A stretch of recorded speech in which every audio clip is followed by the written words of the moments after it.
Boa noite, meus amigos. Estamos aqui de volta. Como sempre, começamos invocando a Santíssima Virgem Maria, o Santo Padre Filho de Pietrelcina, para que roguem a Deus que nenhuma injustiça se cometa nesse programa. Então, também eu vou começar aqui lendo um artigo que eu acabo de enviar para o Diário do Comércio, e que é, de certo modo, a linha mestra de todo esse programa. O artigo chama-se ABC da Desinformação. Para quem zela pela sobrevivência do seu cérebro num tempo de naufrágio universal da inteligência, nada mais urgente do que compreender o que é realmente desinformação. O uso corrente da palavra como rótulo infamante para denegrir qualquer opinião adversa é garantia segura de que as verdadeiras operações de desinformação passarão despercebidas, condição necessária e quase suficiente do seu sucesso. Só há dois tipos de desinformação genuína, e cada um deles requer muito mais planejamento e execução cuidadosa do que o mero vício jornalístico de espalhar mentirinhas ideologicamente sedutoras que está ao alcance de qualquer Paulo Henrique Amorim, Nino Castro ou Vermelho.org. O primeiro tipo, e de longe o mais importante, é aquele que tem como alvo não o público em geral, a massa ignara, e sim os homens do poder, os que tomam decisões de grande alcance. Dificilmente uma dessas criaturas se deixa orientar pelo que sai na mídia popular. Para influenciá-la, é preciso colocar no seu entourage, ou conquistar mediante suborno, chantage, etc., assessores técnicos que sejam da sua plena confiança. E mesmo estes têm de ser muito prudentes no manejo do fluxo de informações que levará seus chefes a tomar as decisões erradas, favoráveis ao inimigo que controla de longe a situação. A importância dessas operações é imensurável, muito mais do que o cidadão comum pode imaginar. E ninguém foi, e é ainda, mais hábil em manejá-las do que a boa e velha KGB, atual FSB. Graças à pletora de documentos secretos revelados após a queda da União Soviética, hoje sabe-se que desde os anos 40, os agentes soviéticos moldaram a seu bel prazer algumas das principais decisões estratégicas do governo de Washington no cenário internacional, induzindo-o a trabalhar contra os interesses mais vitais da nação americana. O exemplo mais claro e didático está no livro Operation Snow, How a Soviet Mole in FDR's White House Triggered Pearl Harbor, de John Koster, editado pela Regnery em 2012. Mole, toupeira, é, no jargão do serviço de inteligência, o termo técnico que designa o agente infiltrado. A toupeira foi, no caso, Terry Dexter White, alto funcionário do Tesouro, homem de confiança de Franklin Delano Roosevelt, ele até morava na Casa Branca, e como os documentos comprovam, agente soviético. A situação era a seguinte em 1941. O governo militarista e expansionista do Japão estava dividido entre duas correntes. Uma queria retomar a velha guerra com a Rússia, que o Japão havia dado uma surra na Rússia no começo do século. A outra queria ajudar os nazistas contra as potências ocidentais. A Rússia, sob ataque alemão desde junho daquele ano, não podia oferecer resistência eficaz aos japoneses do outro lado do território. Profundo conhecedor da língua, da cultura e da política japonesa, e colocado ademais numa posição desde a qual podia facilmente influenciar as decisões econômicas do governo Roosevelt, Harry Dr. White foi contratado pelos soviéticos para criar artificialmente um conflito entre o Japão e os Estados Unidos. A sequência de memorandos e estudos estratégicos com que ele remoldou para pior as relações econômicas entre os dois países foi uma obra de gênio, levando Roosevelt a impor às importações japonesas de petróleo limitações drásticas que, do ponto de vista americano, pareciam simplesmente razoáveis, mas que, no contexto japonês e em língua japonesa, soavam como verdadeiras declarações de guerra. O Japão respondeu com um ataque a Pearl Harbor em 7 de dezembro de 1941, não por coincidência, um dia depois que a Rússia, livre da ameaça nipônica, lançava aos alemães um contra-ataque maciço. Psicologicamente, Pearl Harbor é ainda hoje um símbolo aglutinador do patriotismo americano, que é o filme de grande sucesso, com Ben Affleck. Mas, em termos substantivos, foi uma tremenda vitória da desinformação soviética. O outro tipo de desinformação é antes uma obra de engenharia social. Não se dirige ao governo para moldar suas decisões, mas, ao contrário, vem do governo e de seu centro de poder associado e desce para a massa popular depois que as decisões já estão tomadas e é preciso, para implementá-la, conquistar o apoio do eleitorado, mantê-lo na total ignorância do que os altos círculos estão fazendo ou ajustar sua conduta aos padrões exigidos pela nova política. Pode-se chamar esses dois tipos de micro e macro desinformação.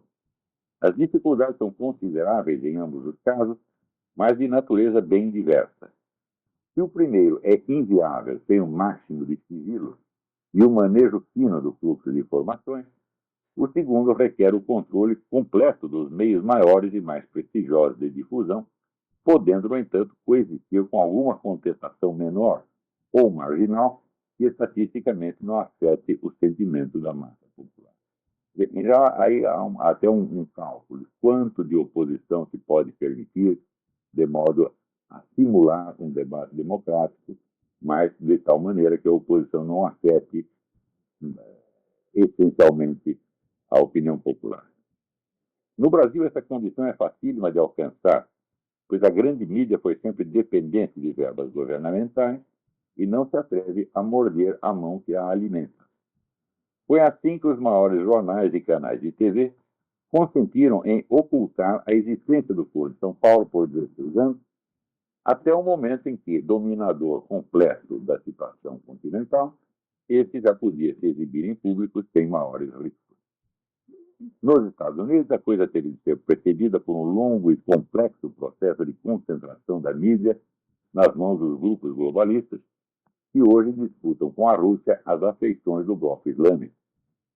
Quando esses grupos colocaram Barack Hussein Obama no governo para minar o poder nacional dos Estados Unidos e operar num giro de 180 graus na política externa americana, fazendo do antigo aliado de Israel o maior protetor que os radicais islâmicos já tiveram no Ocidente, a mídia já estava preparada para ocultar não somente a biografia altamente comprometedora do presidente, mas até algumas das suas executive orders, medidas provisórias, que são no Brasil, mais ambiciosas e daninhas, que entram em vigor sem que a população fique sabendo de nada.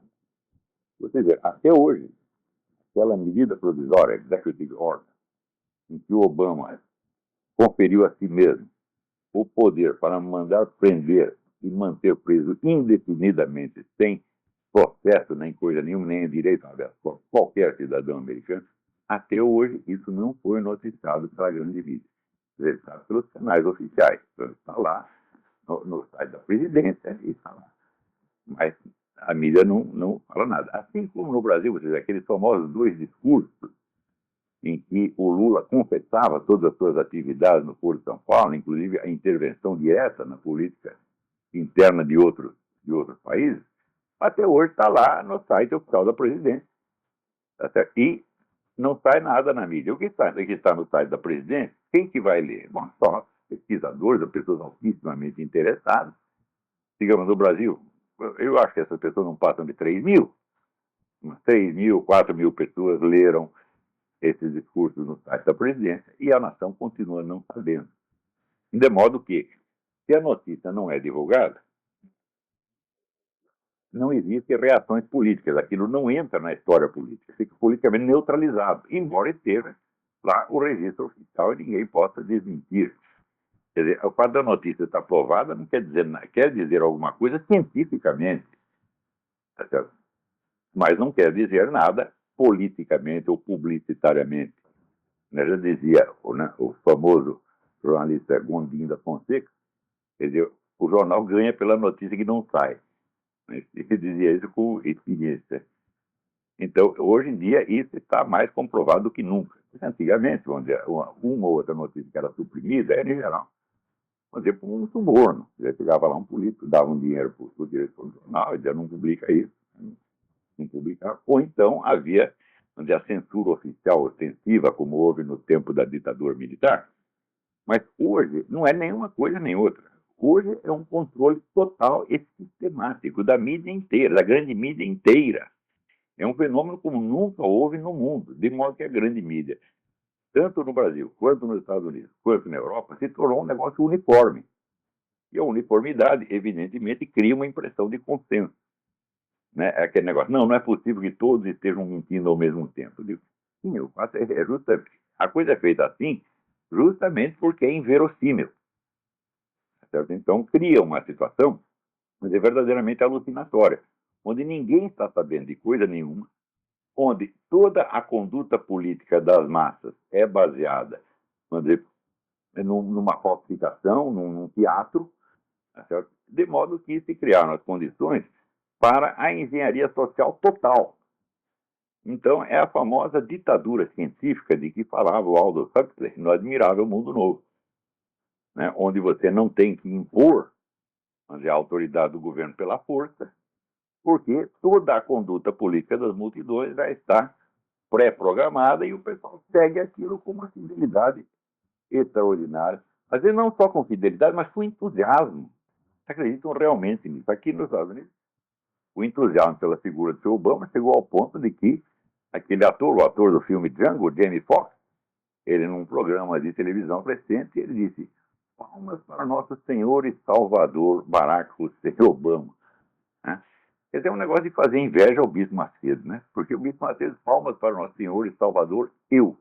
Né? Então,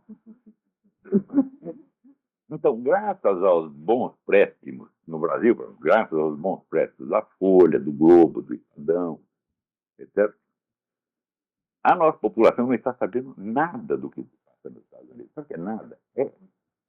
Todo o noticiário que sai daí é apenas, assim, é como se fosse um filminho de televisão, como se fosse uma novela de televisão, né? Para dar às pessoas uma visão, uniforme e totalmente fictícia.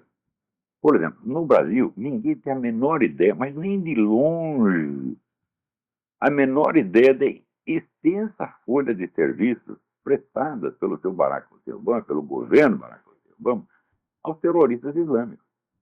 Eles não sabem, por exemplo, dos bilhões de dólares em ajuda federal que vão para a fraternidade muçulmana, para os chamados rebeldes em toda parte, que estão cheios de gente da fraternidade muçulmana e da Al-Qaeda. Eles não têm ideia. No Brasil, ninguém tem ideia disso. No Brasil, continua vigorando aquela ideia de que todo americano é um reacionário pró-capitalista, em essência. E de que, portanto, se tem lá um presidente de esquerda, ele é só um pouquinho à esquerda, é um esquerdista muito moderado, é uma espécie de tucano, né? E os Estados Unidos ficam sendo, vamos dizer, emblema, né, do capitalismo mais reacionário. Então, quer dizer que você pode botar aqui Vladimir Lenin na presidência e, na América Latina, no Brasil, ninguém vai entender que o cara é comunista. Essa como até hoje não entendo. No Brasil, se você comparar com o Obama é comunista, o pessoal diz que é teoria da conspiração, que você está louco, que você está paranoico. Aqui nos Estados Unidos, todo mundo sabe que o cara é. Tem milhares de livros a respeito, está tudo altamente documentado, a história inteira dele. Se você for ver pelo Diz-me com quem anda, e eu direi quem é, o Barack Hussein Obama só viveu cercado de comunistas a vida inteira. E o que ele está fazendo agora no governo é o bom e velho plano do Saul Alinsky, né, de usar o governo como um instrumento gerador de uma situação revolucionária capaz de quebrar a espinha do poder americano e entregá-lo totalmente desarmado, né, na mão dos centros globalistas de poder. Agora, como as notícias fundamentais são sonegadas, tanto aqui quanto aí, mas aqui ainda sai, aqui sai pelo rádio, sai pela internet, sai por jornais regionais, que até tem uma certa audiência, então digamos, nos Estados Unidos você tem uns 30 ou 40% da população que fica sabendo do que realmente está acontecendo. Não pela grande mídia, mas pela mídia, vamos dizer, extraoficial, a qual é bem grande, e a grande mídia aqui não é tão grande quanto no Brasil. Aqui não tem nenhum fenômeno parecido com a Rede Globo, que ocupa 70% da audiência. Aqui, quando um canal de televisão alcança 3 ou 4%, é uma festa. Né? Então, quer dizer, o controle de mídia aqui é uma coisa ainda relativa. Né? Mas no Brasil, não, no Brasil é total. Então, por exemplo, esta mesma semana, o Barack Hussein Obama nomeou para ministro da Defesa, secretário da Defesa, e para chefe da CIA, né, um tal de Chuck Hagel e John Brennan, que são caras ostensivamente pró-jihadistas. E o primeiro deles é um antissemita explícito. Ou seja, o Ministério da Defesa está agora 100% contra Israel. Quer dizer, a política americana virou 180 graus e ninguém está percebendo a gravidade da coisa. Sobretudo no Brasil, ninguém sabe de porra nenhuma. Se você pegar os chefes de redação no Brasil, eles não sabem disso, porra. Quer dizer, vamos dizer, a mídia brasileira assim, é uma vergonha, é uma coisa assim tão desprezível, tão de terceiro mundo, né? Eu aposto que na Zâmbia o pessoal está mais informado do que no Brasil. Né? Aliás, os nossos jornais, você vê, os jornais vendem hoje o mesmo número de exemplares que vendiam nos anos 50. Isso não é modo, não é força de expressão.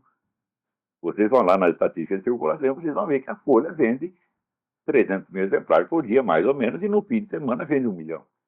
Isso era o que os jornais faziam nos anos 50. Né? Agora, de 1950 até hoje, você vê, naquela época o Brasil tinha 60% de analfabetos. Daí para dentro todo mundo entrou na escola. Hoje em dia você tem mais vaga do que estudante. Não tem um estudante fora da escola, não tem um aluno, uma criança fora da escola. Todo mundo, teoricamente, aprendeu a ler e os jornais não vendem um exemplar mais. Hã? Então, é o tal negócio. Da onde vem o prestígio dessas coisas? O próprio prestígio é falso e é desinformação. Os jornais do Brasil não podem nada, não influenciam ninguém, só são lidos no Congresso Nacional e por eles mesmos e pelas mães deles.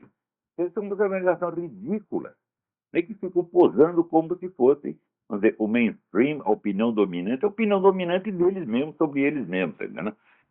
Então, não há por que você ter medo da grande mídia brasileira. O que é poderoso é a Rede Globo, tá certo? Mas o noticiário da Rede Globo é assim, é meia horinha por dia, não mais do que isso. A influência deles não é mais de ordem política, mas de ordem psicológica dessas novelas que são feitas para moldar a conduta da população, mas não a sua conduta política, e sim, sobretudo, a sua conduta sexual, erótica, familiar, etc, etc. Que é uma coisa que aí sim tem um impacto tremendo, né? Mas aqui onde quer que a Rede Globo chega, então, né, os números de divórcio aumentam, né? Entra a putaria toda, quer dizer, tem uma função desmanteladora que é exercida com bastante eficiência, mas só serve para isso. Politicamente é zero. Então, vamos dizer, no Brasil não é muito difícil você enfrentar e derrotar esse poder de mídia. Né? Você veja o seguinte, eu mesmo, meu próprio caso, minha própria experiência demonstra isso. Depois que eu perdi a minha coluna no Globo, a minha influência aumentou formidavelmente. Né? Não era um negócio incrível? Então, nós vamos tirar os instrumentos desse cara. Não vai tirar nada, meu filho. Você está me libertando dessa merda, ter que escrever um artigo semanal para o Globo. Eu pego e faço meus próprios programas, né? E uso meus próprios meios e alcanço mais gente do que alcançava pelo jornal, né? Se você pega as visitações que tem esse mesmo programa, e que o meu site, o Mídia Sem Máscara, dá 100 mil pessoas por semana. Não é um negócio incrível.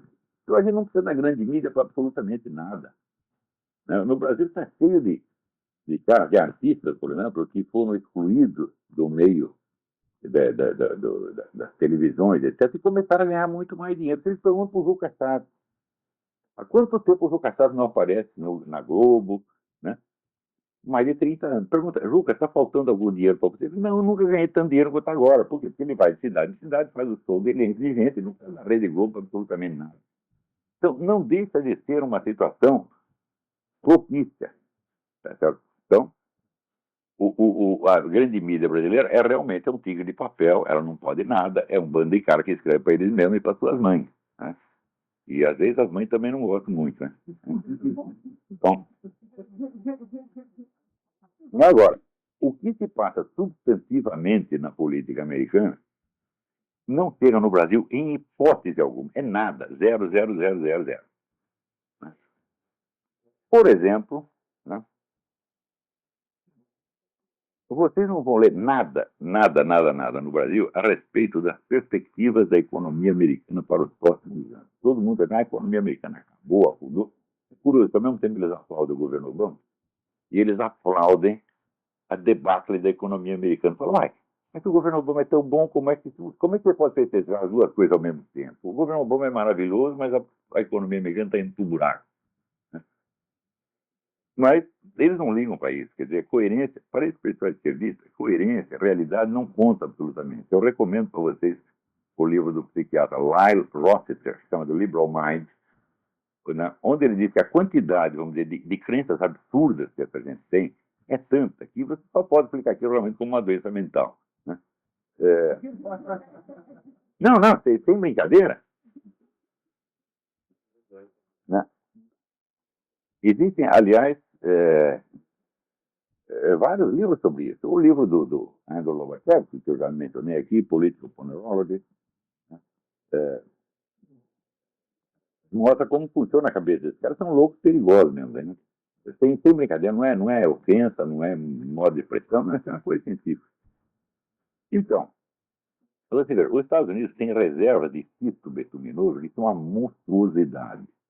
Até uns anos atrás era muito difícil você extrair petróleo do cisto betuminoso, então não adiantava você ter reservas enormes. Né? Que o custo de exploração daquilo era tão grande que não valia a pena. Mas acontece que nos últimos anos eles criaram a tecnologia que facilmente permite processar o cisto betuminoso e transformar em petróleo. Então, nesse sentido, as reservas que os Estados Unidos têm de petróleo são 10 vezes maior do que todo o mundo árabe junto. Né? E isso está começando gradativamente a ser explorado. E isso significa que dentro de 1 ou 2 anos você vai ter uma explosão econômica nesse país igual a que você teve quando você descobriu o petróleo pela primeira vez. Porque você tem uma fonte de energia absolutamente inesgotável, de modo que isso vai ativar a economia americana de uma maneira absolutamente estrondosa. Bom, acontece o seguinte, o seu Barack Hussein Obama, ele fez tudo o que ele podia para boicotar a exploração do petróleo, porque uma das finalidades principais dele estar na presidência é demolir a economia americana. Né? Mas acontece que essa demolição não é fácil, por causa, vamos dizer, da criatividade técnica e dos recursos que tem os Estados Unidos. Então, o que vai acontecer? Daqui 1, 2 ou 3 anos, a economia americana vai ser recuperada de uma maneira absolutamente formidável e o seu Barack Hussein Obama já está preparado para se apresentar como o portador do mérito dessa coisa. Né? Então, vocês procurem na internet o seguinte nome: Porter Stansberry. Porter, P-O-R-T-R, Stansberry, S-T-A-N-B-E-R-R-Y. É um analista econômico, onde ele ensina essas coisas que eu estou dizendo para vocês.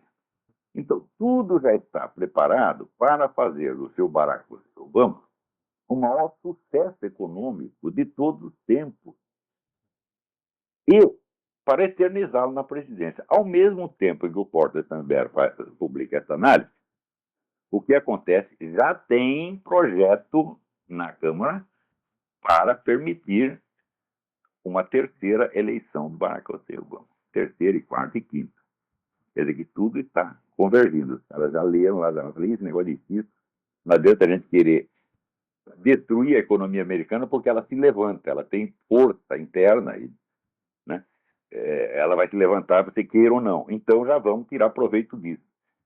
Quer dizer, é aquele negócio dialético. Se não dá para ir por aqui, a gente vai por ali, que dá sempre na mesma. Então, preparem-se para a eternização do seu Obama na presidência. Eu acho que a única esperança desse país é a dona Orly Tate, aquela advogada russa, né, que tem um monte de processos sobre os documentos falsificados do Barack Hussein Obama e que esta semana conseguiu um negócio espetacular.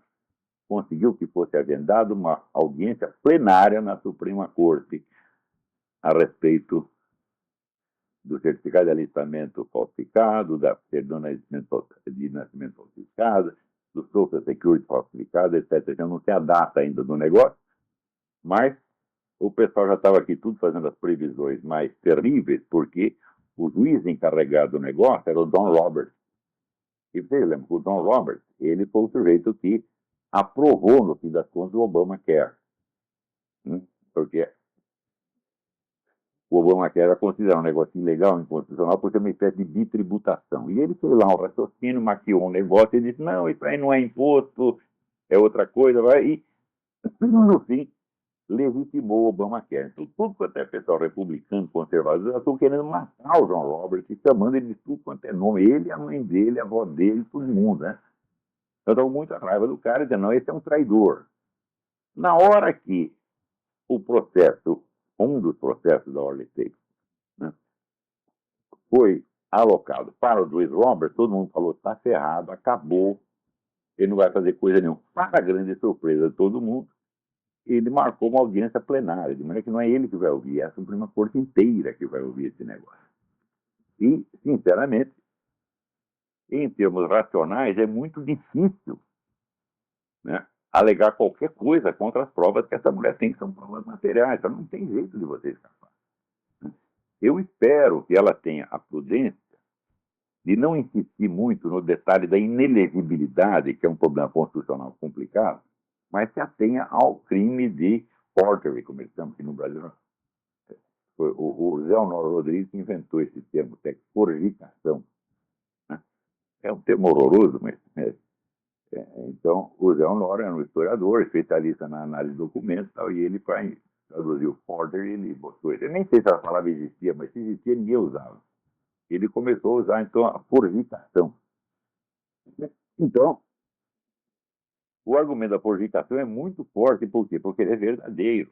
E, sobretudo, o do alistamento militar. Porque a certidão de nascimento depende de um exame pericial. Mas a falsidade do alistamento militar é uma coisa que salta aos olhos, qualquer criança percebe. É muito mal feito o negócio. E você vê, nesse mesmo momento, tem um monte de imigrante ilegal sendo posto para fora porque está com certidão de nascimento falsificada ou carteira de motorista falsificada, mas esse aí com um monte de documentos falsificados está na presidência da República cagando regras, né, e afundando o país. E tirando vantagem, seja da destruição da economia nacional, seja da sua recuperação. Eles estão preparados para as duas coisas. Veja o artigo que eu escrevi umas semanas atrás, mostrando por que esse pessoal liberal e conservador não entende a cabeça de comunista, não entende a cabeça de esquerdista. Porque o pessoal liberal raciocina, é tudo formação positivista, analítico positivista. Então, ele acredita na lógica linear, que você tem as causas e as consequências, de modo que você inicia uma política e depois de algum tempo você pode avaliar os seus resultados, né, numa linha lógica coerente. Ao passo que o pessoal comunista raciocina dialeticamente sempre por duas linhas opostas. De modo a tirar vantagem do sim e do não. Como diz o latino, per fas et per nefas, né? É porque fez e porque não fez. Então, aqui, eles estão preparados para afundar a economia americana ou para tirar proveito da sua recuperação. E se você não acompanha esse tipo de coisa, então, você não vai entender. Por exemplo, você não vai entender por que os russos, né, atualmente estão transformando o governo russo, o Estado russo, numa espécie de Estado clerical, religioso, cristão, onde é proibido propaganda gay, as putas vão para cadeia, etc, etc. Aquele negócio hipermoralista que os cristãos e os protestantes ficam com o coração na mão, estão putinhos, né? Eles estão, ao mesmo tempo eles fazem isso, e ao mesmo tempo eles dão todo o apoio para o pessoal islâmico que está matando o cristão a rodo. O pessoal não entende isso. Eu digo, mas puta, mas cabeça comunista é assim, meu filho. Você sempre vai por duas linhas opostas. Se não der certo aqui, dá certo ali, ou dá certo a fusão das duas. É sempre assim. O negócio chama dialética, porra. É tese, antítese simples. E não é tese, antítese simples, só um negócio automático. Não, você tem várias teses, várias antíteses e várias sínteses possíveis. O negócio é de uma flexibilidade monstruosa. Mas cabeça de liberal, de conservador, já não funciona assim, né? Esse pessoal aqui, eles são tão burrinhos que eles acham que os princípios que funcionam na natureza, que a natureza não tem dialética, a natureza é... O pior livro do marxismo é a Dialética da Natureza, de Friedrich Engels, que está todinho errado da primeira à última parte, né? Ele quer provar assim, a semente é a tese, a terra é a antítese e a planta é a síntese. Você fala, puta que pariu. Não há saco humano que aguente isso. Mas acontece que no reino da história e da sociedade, a dialética funciona porque a cabeça humana só funciona por oposições. A cabeça humana não funciona como um computador. Ela vai ser por... Você vê, você faça essa experiência, né? Quando você acredita em alguma coisa, imediatamente não surge na sua cabeça objeções contra aquilo. Por exemplo, você pode conceber a fé religiosa sem a dúvida e a negação? Não, não tem. Até na cabeça do Papa tem dúvida, só não tinha na cabeça de Jesus Cristo. Né? Os outros, todo mundo diz, Jesus Cristo, Nossa Senhora. O resto, todo mundo. Quanto mais você acredita, a dúvida está lá. Então a cabeça humana funciona assim, como já Platão e Aristóteles tinham descoberto. Então, no reino da sociedade, da cultura e da política, as coisas não funcionam logicamente, funcionam dialeticamente. Ou seja, às vezes de uma maneira absurda, mas tem a lógica do absurdo. E isso aí é uma coisa que na cabeça de liberais de formação analítico-positivista não entra de jeito nenhum. Eles acham que como a proposta do outro é ilógica, ela não vai pegar. Eu digo, ai meu Deus do céu, loucura pega, porra! Vocês não entenderam? Quer dizer, o cara vai ganhar não é porque ele está com uma lógica perfeita, não, ele vai ganhar porque ele é louco e a loucura dele infunde nos outros. Esse é o truque. Você pega assim, uma família, né? Quem é o cara que tem mais poder na família? Eu digo, o mais louco, né? Aquele que faz aquela cara de maluco, chora, faz chantagem emocional, diz, você não me ama. Tá? Esse consegue tudo e manda todo mundo. Então, é a lógica da loucura, porra. Quer dizer, é a lógica da conduta humana, não é a lógica da física, meu Deus do céu. Não é a lógica da matemática, não é a lógica linear. É uma lógica dialética que funciona por oposições e por absurdidades. Enquanto a gente não penetrar a cabeça desse pessoal que pensa dialeticamente, nós não vamos entender merda nenhuma, eles vão continuar nos dando um baile, eles vêm com propostas absurdas, e as propostas ganham, porra. Tem que fazer um negócio, agora esse cara está falando de controle de armas. Aproveitaram, né, o toque do negócio de Sandy Hook, de, precisamos tomar as armas, etc, etc. Espera um pouquinho. Né? Desde os anos 80, quantos massacres tipo Sandy Hook houve nos Estados Unidos? 62. Quantos proprietários de armas tem nos Estados Unidos? 120 milhões.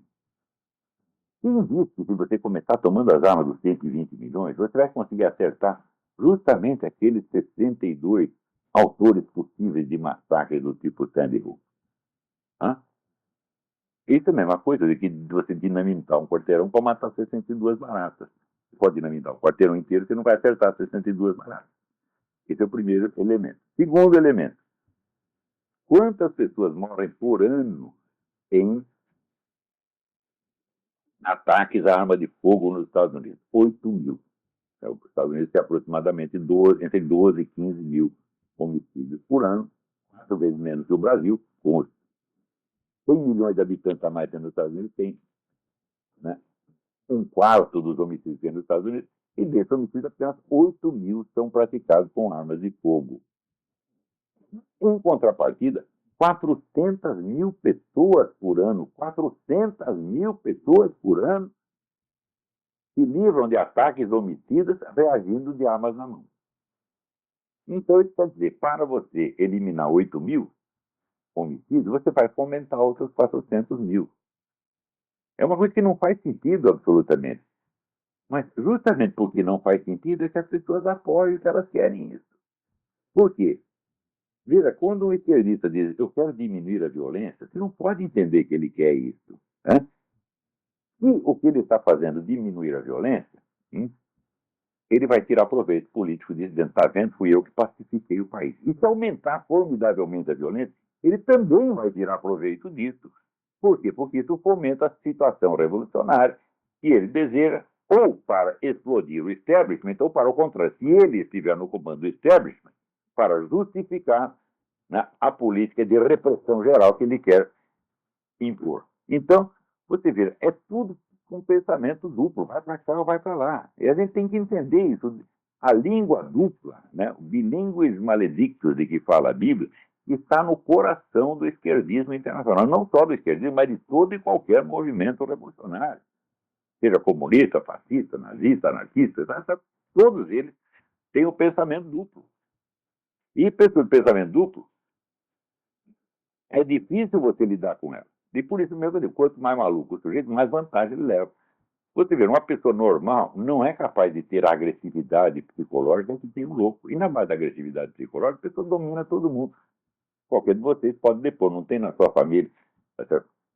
Uma pessoa psicologicamente violenta, que todo mundo acaba concordando com ela para não contrariar, para não criar mais... É assim na política, é a mesma coisa.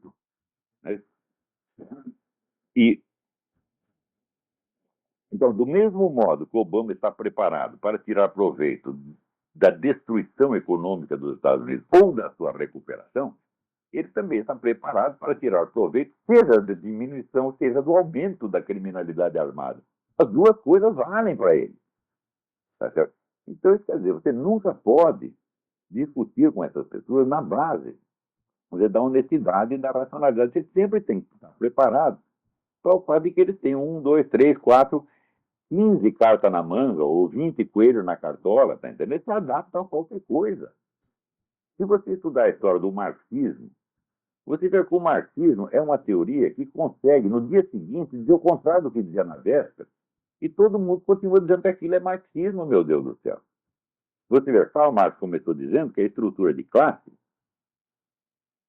a divisão de sociedade em classe, determina o curso da política. Passados 140 anos, os teóricos marxistas atuais já dizem que é a propaganda revolucionária cria a classe que vai apoiá-la. Isso é exatamente o contrário. Eu digo, mas isso ainda é marxismo? É.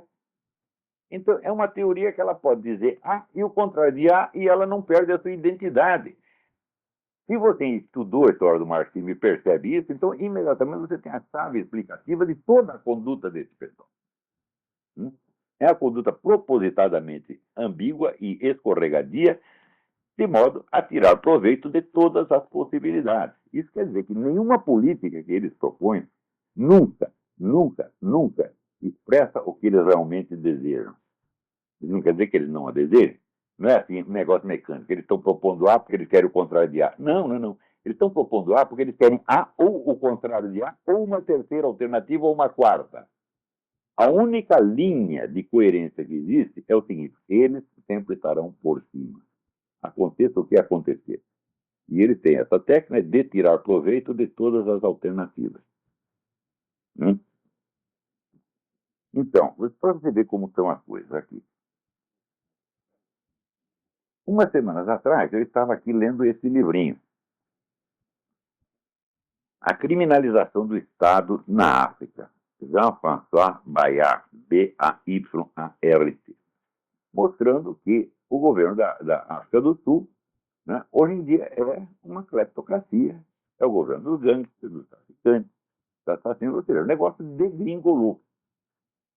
Daí, quando as pessoas veem isso, que é um fato que eles não podem negar, o que elas dizem? Ah, mas que pena, porque começou tão bem com aquele movimento democrático do Nelson Mandela, né? Tinha promessas maravilhosas, e as promessas foram traídas, etc, etc. Bom, eu também estava interpretando assim quando me chega a notícia seguinte. Descobriram que o Nelson Mandela sempre foi membro do Partido Comunista Sul-Africano, meu Deus do céu. Então, os ideais não foram traídos, é simplesmente a dialética, meu filho. Você fala um movimento, e se dá uma democracia, paz e ordem, muito bem, você tira proveito. E se tudo degringolar e virar um estado criminal, e começar a ter tiroteio para tudo quanto é lado, e roubalheira, você também tira proveito, porra. Você vê, o PT no Brasil não fez carreira como o partido da lei e ordem, o partido moralista, o partido que ia moralizar o país, que ia acabar com a corrupção. O partido que mais tirou proveito do discurso anticorrupção naquelas famosas CPIs dos anos 90. Naquele mesmo momento, eles já estavam preparando o sistema de informações que ia depois possibilitar o mensalão. Ou seja, nós tiramos proveito da paz e ordem, como nós tiramos proveito da bagunça e da putaria, dá na mesma. Tá? Por exemplo, quando eles defendem esse negócio de casamento gay, vocês que estão a favor de casamento gay? Não, eles estão a favor e contra. Tá? Enquanto você pode usar essa porcaria para fazer dos gays massa de manobra, você apoia. Amanhã depois precisa vender os gays? Vende, uai. Tem um sujeito, o Rui Falcão, ele virou presidente do PT nessa base, faz tempo isso aí, é? Não tem porque essa política gay não era tão bem vista assim. O que ele fez? Ele botou lá no programa do PT o apoio ao casamento gay, outras reivindicações gays. Imediatamente, a Arquidiocese de São Paulo protestou e a Arquidiocese era um ponto de apoio importante para o PT.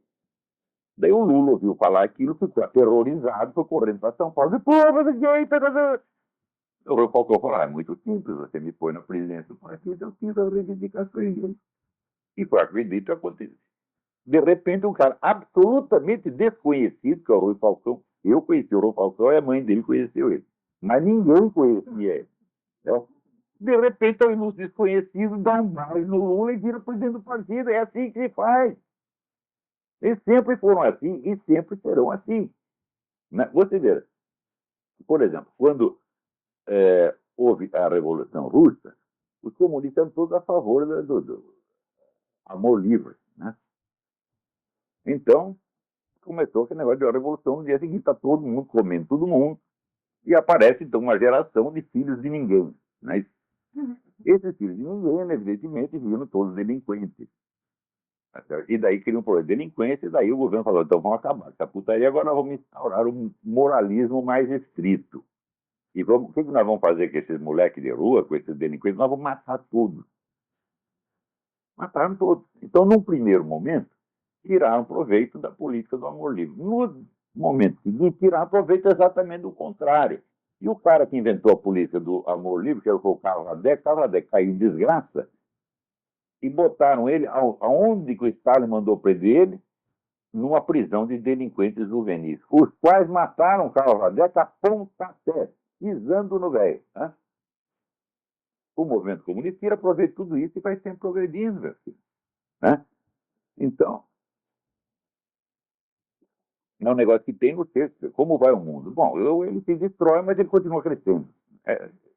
O movimento comunista é isso. Quer dizer, é a lógica da destruição, tá certo? E a lógica do absurdo. Né? Agora, olha aqui, um bando de notícias aqui. Tudo que eu estou falando aqui, não é que eu não estou comentando as notícias, eu estou comentando a essência das notícias, que é tudo isso. Tudo que eu estou falando é sobre isso aqui. Né? Então, você vê que coisa. Deu uma teórica feminista que outro dia reclamou. Falou, pô, mas peraí, onde estão, né, os quadros da Santíssima Virgem amamentando o menino Jesus? Antigamente tinha de monte, agora não tem mais. Ela tem toda a razão, isso é verdade. Por quê? Porque no mundo burguês, você dar o cu, chupar piroca, tornou-se uma coisa indecente, mas amamentar um bebê tornou-se indecente. Não teve no Brasil uma senhora que foi bacana, porque estava amamentando o bebê, porra. Né? Então, agora amamentar bebê é imoral. Né? Mas um macho amamentar o outro é bonito. Então, quer dizer, o movimento revolucionário tira proveito do moralismo e do imoralismo do mesmo jeito. Ele inverte as coisas. Né? Quer dizer, um mundo, né, onde o seu Luiz Motta ir para a cama com 500 homens é decente e a Santíssima Virgem Maria amamentar o bebê é indecente, fala, bom, não estou entendendo mais nada. Mas não é para entender mesmo, meu filho, está entendendo? Então, agora, ao mesmo tempo, você vê, aqui tem um novo, a Associação Psiquiátrica Americana lançou aqui um novo manual, onde praticamente tudo é doença mental. Todas as condutas humanas, todas as emoções humanas são classificadas como doentes e passíveis de tratamento. Né? Exceto, evidentemente, o homossexualismo, o sadomasoquismo, etc, etc, etc. Né? Por exemplo, você, por exemplo, você querer que a sua mulher goste de você é doença mental. Né? Mas você ir nesses clubes sadomasoquismo para levar chicotado, não, isso é inteiramente normal. Então, quer dizer, a psiquiatria está se tornando um instrumento para enlouquecer a multidão. Então, você lembra dos anos 60, teve um psiquiatra chamado Felipe Batalha, que lançou um movimento antimanicomial. Eu nem lembrava dessa palavra, né? Até usei deshospitalização num artigo, porque eu não lembrava a palavra. Faz 8 anos que eu estou longe do Brasil. E daí alguém falou, pô, por que você quer deshospitalização? Todo mundo está querendo antimanicomial. Falou, eu discuti. O movimento antimanicomial é o seguinte, os loucos não podem ficar internados, porque é uma crueldade você internar. Então você os devolve para suas casas, onde eles vão infernizar a vida dos seus familiares, né? Como aconteceu com o poeta, como é? Ferreira Goulart tem 2 filhos esquizofrênicos. Um dos filhos tentou matar ele, pô. Né? E ele implorando, pô, pelo amor de Deus, não era uma internação. Porque, não pode, ele ia aguentar os 2 loucos em casa. Eu também já tive um parente maluco. Felizmente ele se dava bem comigo, mas tinha um outro cara, um outro parente, que ele vivia querendo matar a machadada. E era aquele negócio, você tá dormindo, de repente aquela gritaria, cadê o fulano? Ele tá lá com o machado correndo atrás do outro, porra. Né? Um inferno, né? Então o movimento antimanicomial espalhou louco para tudo quanto é lado. E esses caras que fazem ataque como o Sandy Hook são todos os caras que não estão no hospício. Né? Então, em vez de você devolver 62 malucos para o hospício, você quer tomar as armas de 120 milhões de pessoas. Já parou para pensar o que é o confisco de armas de 120 milhões de pessoas? É uma operação de guerra muito maior do que foi a politização da agricultura na União Soviética, onde morreram, só ali naquele lance morreram 30 milhões. E certamente, se o governo for impor mesmo esse confisco, ele vai ter que matar muita gente. Para matar muita gente é que ele já está se preparando, e por isso mesmo que a Homeland Security, o Departamento de Segurança Interna, comprou 2 bilhões de rodadas de balas hollow point. As balas hollow point são proibidas para uso militar pela Convenção de Genebra, quer dizer, militar em guerra não pode usar. Então você só pode usar aquilo para matar quem? População civil. Aí não é proibido. Então, 2 bilhões de balas hollow point. Para usar contra quem? Contra terrorista não pode ser, porque daí é uso militar. Então, só pode ser contra a própria população americana. Isso quer dizer que o governo está preparado para fazer um genocídio aqui, para impor a sua autoridade, sob o pretexto de proibir 62 tiroteios. Né? Você pensa que isso é loucura? É loucura, e por isso mesmo eles vão fazer. Alguém ver em algum jornal do Brasil, vocês leram a notícia sobre as balas hollow point? Nada. Pior que se você vai entrevistar os caras do Homeland Security, eles dizem, não, isso é rotina. Do quê? Polícia usar bala hollow point não é rotina de jeito nenhum. 2 milhões, 2 milhões de tiros. É? Dá para matar muito mais de 120 milhões de pessoas. E eles estão preparando isso. Sim, e eles vão fazer. Eles vão impor. Né? Então, você vê, essa coisa de um governo que cada vez mais consegue impor medidas absurdas, isso está sendo adotado aqui, está sendo adotado no Brasil. Você viu esse caso de Tuiamitu, em que os lavradores lá, de repente, são tirados fora, né, para dar a terra para uma tribo de índios que você nem sabe que existe. Né, porque tem aquele livro do general Mena Barreto, que tem uma farsa Yanomami, vocês deviam ler esse livro. Né, e foram dadas extensas terras a uma tribo chamada Yanomami, a qual jamais existiu. A qual foi inventada por uma fotógrafa maluca chamada Cláudia Anducar. Né? Ela que andou pelo Brasil, criou, ela juntou meia dúzia de índios, agora vocês estão Yanomami. E haja terra para os caras. Esse pessoal do Quilombo é a mesma coisa. Retira, não, aqui foi a terra do meu bisavô. Você precisa provar? Não, não precisa. Você diz que está provado. Isso aí é que nem cota, né? Cota racial. Chega lá um negro de loiro de olhos azul, 1,90 m, como é seu nome? Helmut Schmidt. Que raça você é? Preto. Vai na cota. Né? Pronto, acabou, porra. Né? A prova é por declaração. Né? Agora, você vê, esse negócio das armas, para tomar as armas de todo mundo, é para você neutralizar a segunda emenda da Constituição. Bom, o trabalho para neutralizar a segunda emenda já vem de muitos anos. E agora já se transformou num esforço geral para anular a Constituição americana. O New York Times já está defendendo a demolição da Constituição americana abertamente. Você vê que eles vão criando a situação na qual a ideia absurda vai se tornando cada vez mais aceitável, mais palatável. Tá certo? É por aquele negócio da rã, quer dizer, que se você bota a rã na água quente, ela pula, mas se você vai esquentando de pouquinho, ela não percebe, daqui a pouco ela está, né, totalmente cozida e não está sabendo nada. Então, o New York Times, essa semana, já soltou lá um editorial defendendo mudança completa da Constituição americana. Então, ao mesmo tempo, você vê, no Brasil, lançaram lá uma medida que agora os policiais são proibidos de socorrer vítimas. Quer dizer, o polícia chega lá, teve um tiroteio, está lá um negro, você está buscando no chão, com sangue para tudo quanto é lado. O policial não pode tocar no cara. Ele tem que chamar uma equipe médica. Quando a equipe médica chegou, o cara evidentemente já morreu.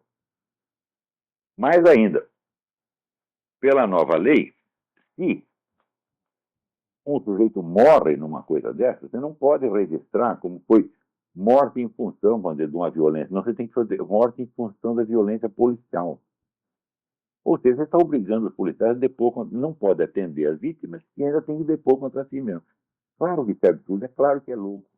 Mas é loucura premeditada, quer dizer, aquela imposição maluca que é feita para chocar as pessoas e deixar num estado de estupor, onde elas não possam reagir. Isso está sendo adotado não é no Brasil, não é nos Estados Unidos, é no mundo inteiro. Isso com um longo planejamento que começou desde o início do século XX. Você tem que acompanhar a história da formação dessa elite globalista. Se você pegar, por exemplo, o próprio livro do Aldous Huxley, O Admirável Mundo Novo, até hoje não se sabe se esse livro foi uma denúncia ou um projeto. Porque o Aldous Huxley era um membro do círculo globalista. Ele não tinha por que cuspir, morder a mão que o alimenta. Ele está trabalhando para essa gente.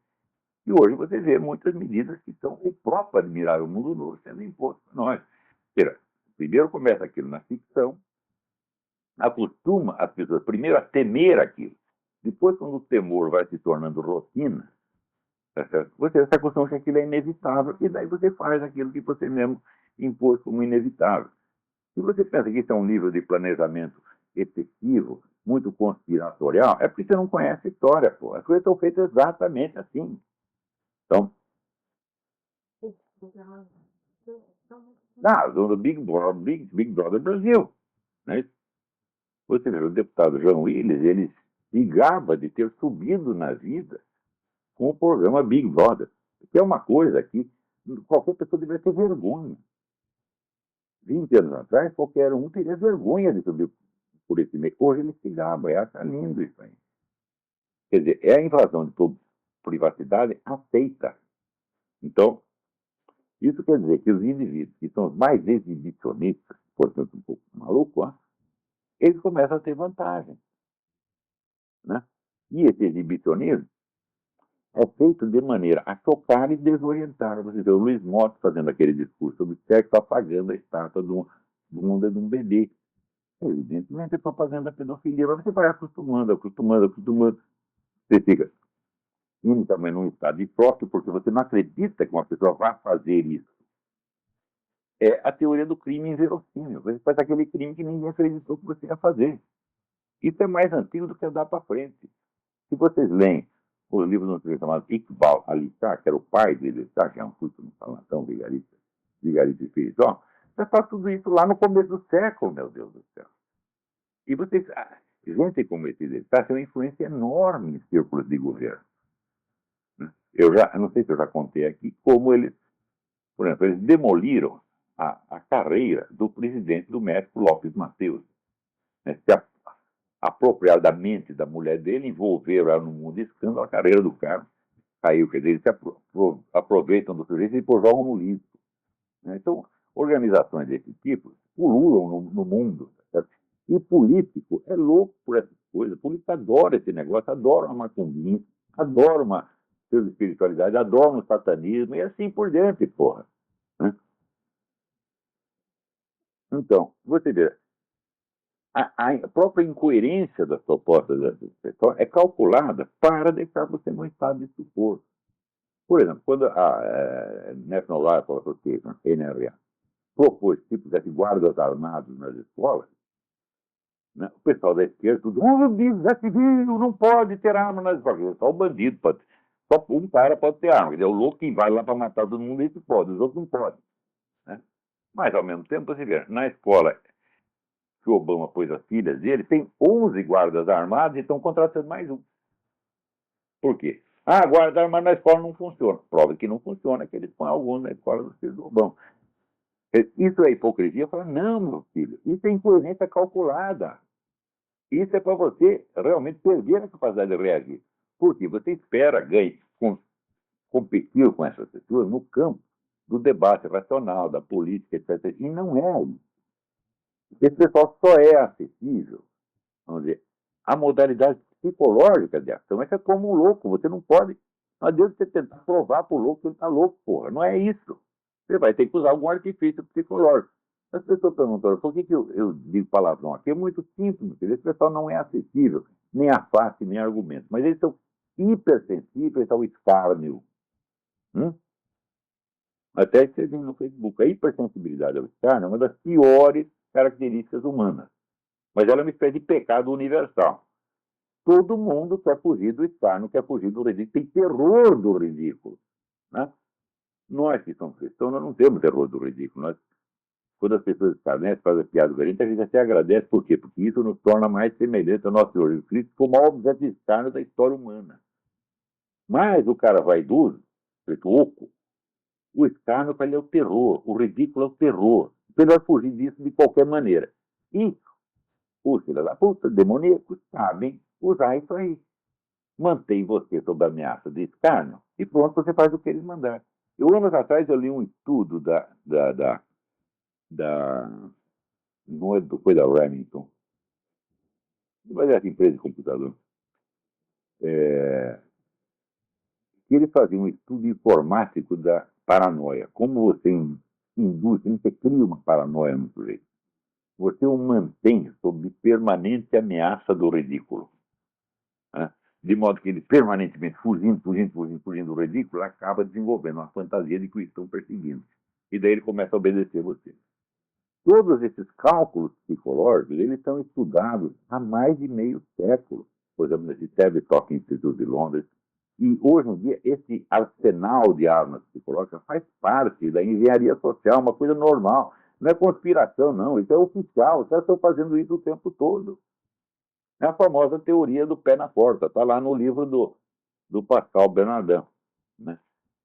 Então, é aquele negócio. Você pede 100 mil dólares emprestado no sujeito, ele diz não. Daí você pede 2 mil dólares, ele te dá. Eles fizeram esse teste na França. Eles pegaram para os caras, olha, nós temos aqui no departamento de trânsito, nós temos um cartaz que nós precisamos colocar na sua porta. E mostrava um cartaz de 3 metros, que ia acabar com a fachada do cara. O cara fala, não, de jeito nenhum. Eles pegaram um cartaz assim e falaram, e esse nós podemos, 86% concordavam.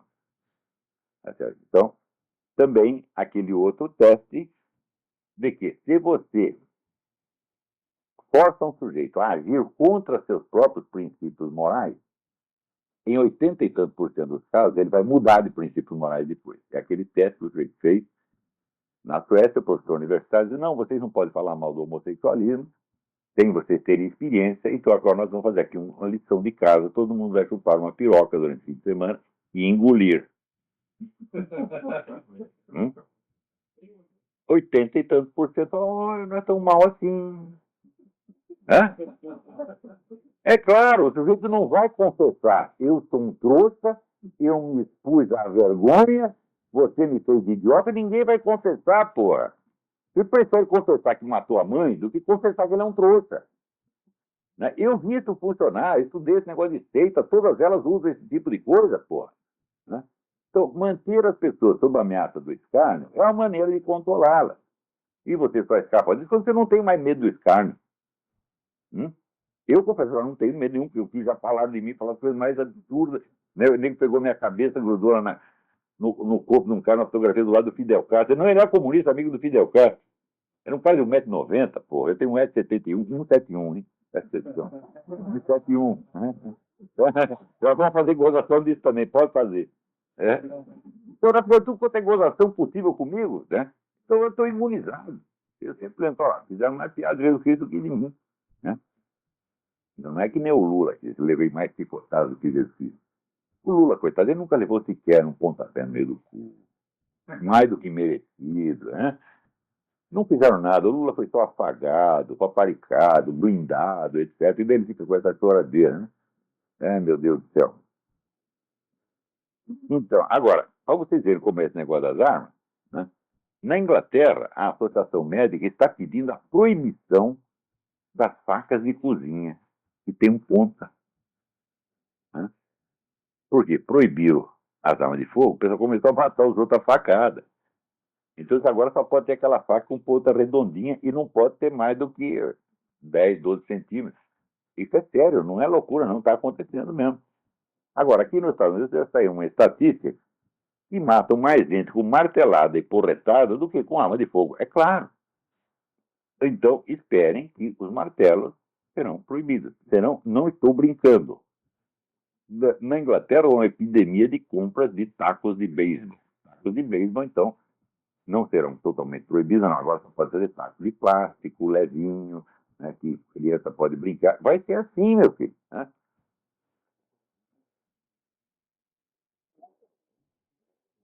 Agora, ao mesmo tempo, você veja, o, agora se revelou que o sujeito que era um fornecedor de armas para o Saddam Hussein foi um dos principais contribuintes para a campanha do Obama em 2008.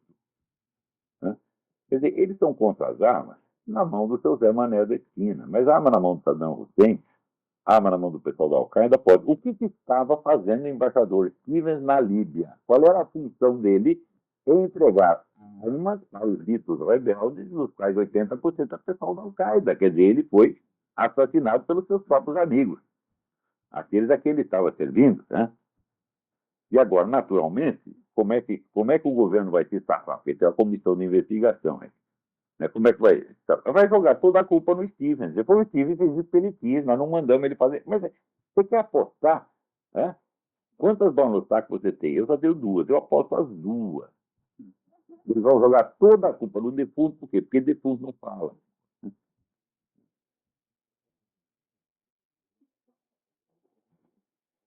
Agora, você vê, aí no Brasil, né, está saindo um livro que defende o seu Cesare Battisti.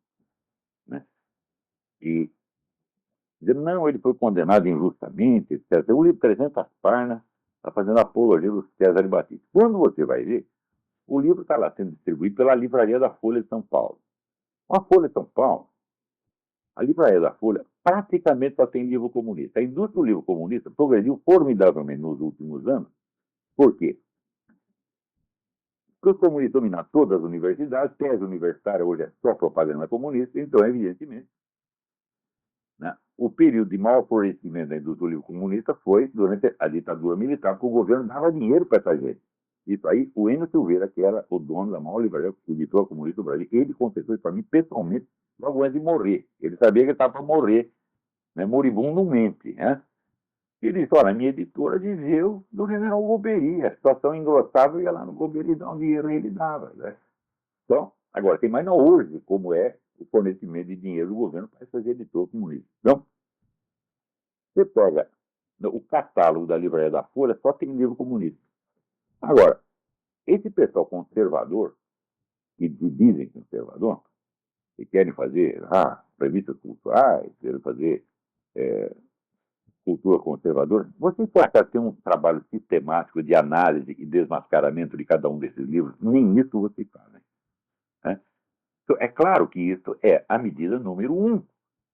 Quer dizer, se você não monitora, né, a atividade cultural do seu adversário, pelo menos para você registrar e desmascarar cada um, então você não está fazendo nada. Você está falando aqui de ideias liberais, teorias liberais, modelos de Estado que jamais serão levados à prática. O que você está fazendo? Isso é punhetologia comparada. Né? Então, agora, você vê que coisa. Tem no Brasil um site que se chama Pragmatismo, Pragmáticos. Né? Então, ele noticia assim, em tom glorioso, né? Tom assim, festejando. Pela primeira vez, o modelo tradicional de família já não é maioria no Brasil. Apenas 49% são famílias com pai, mãe e filho. O resto é assim: é casal separado, é mãe solteira, é casal gay, né? Três homens fazendo suruba, se chamando de família e assim por diante. Eles acham isso maravilhoso. E na página seguinte está aqui, né, sugestões para diminuir a criminalidade no Brasil. Ora, a coisa mais arquiprovada no mundo é que, com a dissolução da família, aumenta a criminalidade. Se você pegar os delinquentes juvenis aqui, 90% deles vêm de lares destruídos, evidentemente. Né? Vêm de mãe solteira, de famílias irregulares, etc, etc. Então, quer dizer, o indivíduo, de uma página para outra, ele não percebe o que ele está falando. Ele está achando lindo justamente aquilo que ele diz na outra página que ele quer combater. Isso é hipocrisia? Não é hipocrisia. Né? É assim mesmo, meu filho. Você vai ganhar de um jeito e vai ganhar do outro. Quer dizer, a dissolução da família é ótima porque fomenta a revolução. E aumenta a criminalidade também. Mas você dizer que quer combater a criminalidade também traz proveito político. Então você tira proveito da criminalidade e do combate à criminalidade. Você tem que aprender que esse pessoal raciocina assim. A língua dupla é inerente a essas pessoas. É uma coisa assim, eles não conseguem resistir. Né? Então, muito bem, aqui só para você vê também aquele pastor Scott Lively, que escreveu o livro Pink Plástica. Né? Lembro que eu queria publicar, porque eu estava na faculdade da cidade, ele da editora da faculdade da cidade, eu queria publicar o Pink Plástica. Daí espalhei aqui, no dia seguinte o presidente da faculdade telefonou aterrorizado, falou, não, aquele pessoal gay do Senado está tudo aqui ameaçando acabar comigo, tivemos que suspender o livro, porra. Né? Então, estão processando Scott Lively, como ele é contra casamento gay, estão fazendo um crime contra a humanidade. Né? Se você é contra casamento gay, você é crime contra a humanidade. E não pensa que isso é loucura, não. Mas isso é uma coisa exagerada, uma hipérbole maluca. É feito por causa disso mesmo. Será que os caras que fazem esse processo, ele não sabe que isso é absurdo? É claro que sabe, e ele faz precisamente por isso. Para chocar as pessoas, que é um negócio da agressividade psicológica. Né? Agora, aqui, só para acabar, né? Você vê todo esse movimento ecológico, esse negócio de aquecimento global, né? Fica dizendo que, falando contra os combustíveis fósseis. Eu lembro até o Dr. Fritjof Capra, no livro Ponto de Mutação, falava horrores dos combustíveis fósseis. Ele dizia que no fim da década de 90 os combustíveis fósseis seriam abandonados. Havia outra fonte. Estou esperando para ver, passou 20 anos, não aconteceu. Acontece que os cientistas descobriram o hidrocarboneto de uma galáxia que fica na puta que eu pariu. Onde nunca teve dinossauro, onde nunca teve fóssil, porra. Então, combustível fóssil é a puta que eu pariu, você tá entendendo? Combustível fóssil é o cu da sua mãe. Não existe combustível fóssil, porra nenhuma. Isso é uma farsa, uma palhaçada. Hein? Então, olha aí. Então, o fato é o seguinte: o nosso tempo está acabando. Lembre-se do meu curso de 6 a 11 de maio sobre a filosofia de Louis Lavelle. Né? Não percam. Olha, não conhecer Louis Lavelle diminui o valor da sua vida. Eu garanto para vocês. Né? Aliás, a Realização lançou 2 livros do Louis Lavelle, mais a tese do Tarcísio Padilha sobre, né, a filosofia de Louis Lavelle, a ontologia axiológica de Louis Lavelle. Livros que estavam na listinha que eu preparei para as realizações, né, onde todo o catálogo das realizações, tirando o livro de reabilitação postural global, que o cara já conhecia, foi tudo eu que botei lá. Quer dizer, eu trabalhei como diretor editorial dessa coisa, não ganhei um puto. Né? Não é sequer muito obrigado. Mas não tem importância, o fato é que o livro está circulando. Eu não li a tradução, deve ser uma bela merda, porque traduziu o Louis Lavelle. É uma coisa terrível, terrível, terrível. Eu que leio o Louis Lavelle há 40 anos, eu pulo que nem um cabrito para traduzir um capítulo, às vezes, para usar na aula. Né? Mas no Brasil o pessoal não quer entender o texto para traduzir. Você pagou qualquer coisa. O pessoal não sabe nem português, como é que vai saber francês? Pô? Imagina o francês do Louis Lavelle, que é um negócio absolutamente primoroso, cheio de sutileza, de truques, que as pessoas não vão pegar. De qualquer modo, saiu, né? No Brasil, a tradução é a seguinte: você precisa saber a língua originária para você entender o que está ali, você precisa retraduzir mentalmente. Né? O ex-ministro Viegas traduziu o livro do Eric Tuggen, A Nova Ciência da Política, eu só conhecia a edição brasileira, não conhecia ele, não. E eu li aquilo e falei, como é que é isso em inglês? Daí eu montava, agora entendi. Né? Então, essas traduções são tudo assim. Você só pode ler se você souber a língua originária. Né? Mas, de qualquer modo, o livro está circulando. Muito bem. Então, curso de 6 a 11 de maio, Filosofia de Luiz Lavelle, escritor com misterioso senhor Eduí, curso. Eduí com y.ferro@gmail.com. Então, inscrições com misterioso senhor Eduí. E eu espero, então, vocês aqui, de 6 a 11 de maio. E não esqueça também de visitar a nossa página Olavetes, com 2 T's. Não é isso? Então tá, até o mês que vem. Muito obrigado a todos.